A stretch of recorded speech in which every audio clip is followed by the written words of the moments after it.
him. Uh-oh. What's this for? Who are you? Do I look at you when I talk? You put a mask on or something? Ben Blackwell. B-E-N Blackwell. What do? I play drums in the Dirt Bombs and I run Cass Records. Why are you here tonight? I don't know. I just got thrown, I think they just threw all the bands into a bus and everyone just ended up here. Some kind of like a relocation program. They show you some sort of propaganda movie. Yeah, there was some some questionable material presented tonight. What did you learn? I don't really know if I learned anything. It was a good movie. So how was the movie? I thought it was good.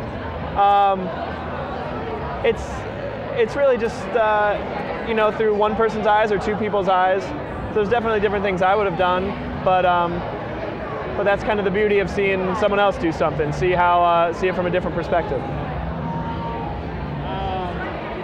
Anything in particular you would have done differently?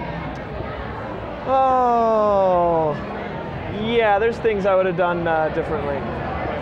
Particularly, I wanted to see the Gories play a full song. I know no one really played a full song, but when Mick was playing View From Here at the Gold Dollar about '92, I wanted to see all that footage. And I think the movie could have, I think any movie could benefit with Gories footage in it. You're not going to hurt with that.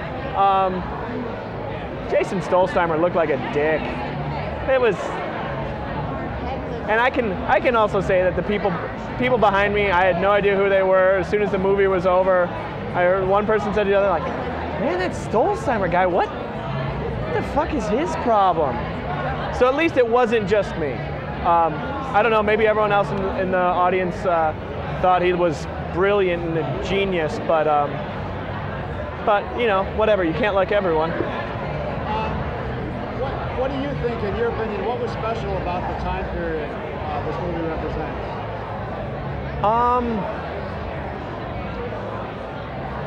Things just kind of seem to happen, and I don't know if this is even a very a linear answer to the question, but things kind of happened, and people were being creative, and whether or not there was attention being paid or not. And so the fact that some may say after the fact attention is being paid, it's kind of interesting to look back and see, look what no one was paying attention to, or look what people slowly paid attention to, or so I think in that respect it's interesting. Have things changed? Yeah, lots of things have changed. In what way? It's just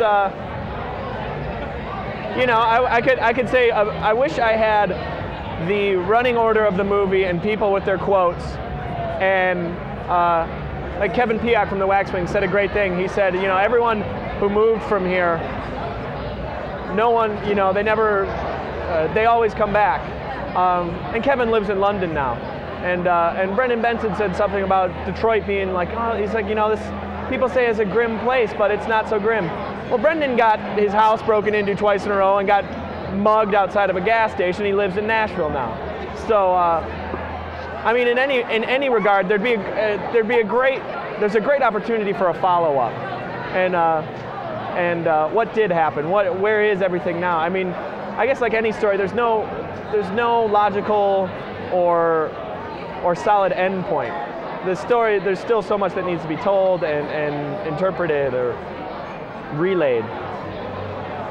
What do you think some viewer in any city, USA, who happens to see this, what do you think they're going to take away from it? If I came into it and didn't know anyone, didn't know any of these bands and just watched it, I would think that there seemed to be a lot happening. There seemed to be a lot happening in this one city at one time.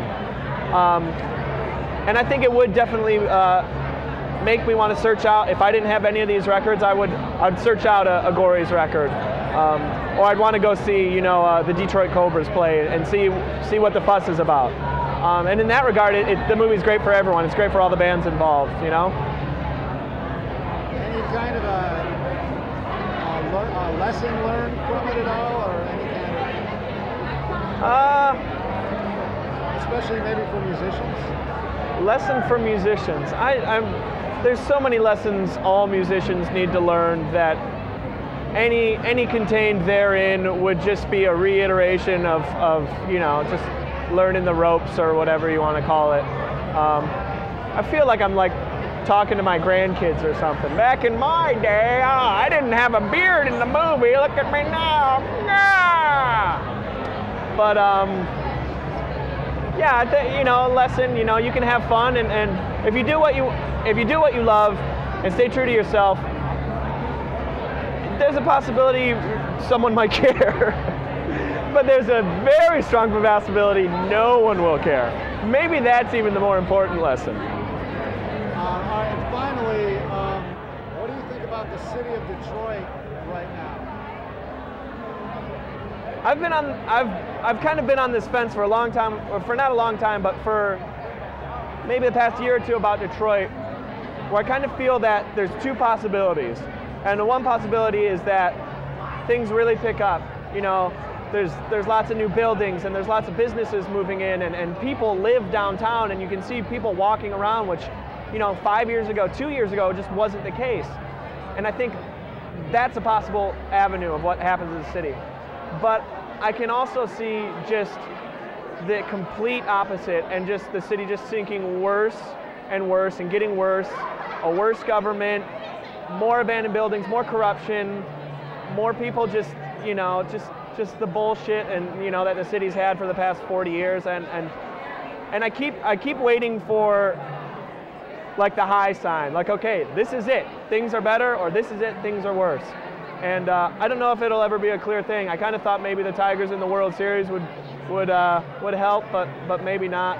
So and I wasn't here for the Super Bowl, so I don't know for that one either. What do you think developments like the Corktown area with slows and stuff like that? I think that's. I love seeing new buildings. You can't really argue with that. But I think it's more of a question of if it's sustainable. I mean, you can open a building and pump a bunch of money into it, but are you going to stay busy? I mean, I went to Slows today, 1 o'clock in the afternoon on a Friday, and it was like, shit, it's too busy. Let's go eat in Hamtramck or somewhere where no one's at. So, I mean, at what point does, you love eating at Slows and everything, but at what point does it become, no one goes there anymore. It's too busy. There's got to be a happy medium somewhere. All right, anything else? I love you, Tom, and will you bear my love child? Okay. Oh, sweet.